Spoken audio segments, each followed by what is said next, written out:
Alors Sandra, je pensais à toute cette histoire de vie chrétienne. Tu sais que c'est nouveau pour moi. Oui, Eh bien, je sais que la dîme représente 10% de mon revenu. Mais qu'en est-il des offrandes? Quel en est le pourcentage? c'est actuellement une question que nous pose fréquemment. Je crois savoir comment t'aider. Pour éviter que nos diverses impulsions ne nous contrôlent, la Bible suggère de faire le vœu dans notre cœur de donner à Dieu une offrande régulière, vois-tu?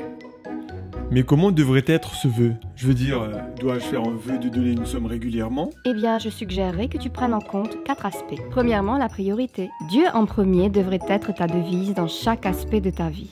Cela inclut la gestion financière. Jésus nous dit, préoccupez-vous d'abord du royaume de Dieu et la vie juste qu'il vous demande.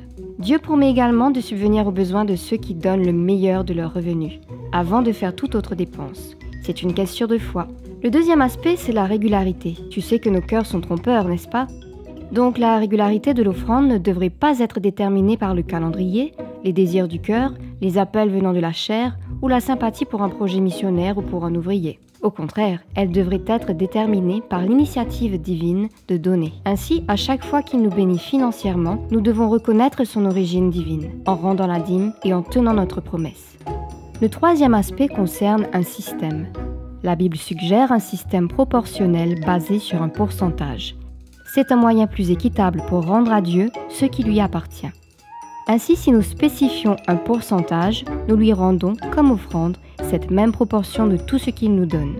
C'est comme un partenariat. Un autre avantage de ce système proportionnel, c'est que le cœur ne vacillera pas entre deux extrêmes pour passer du trop peu à l'excès au gré de nos émotions.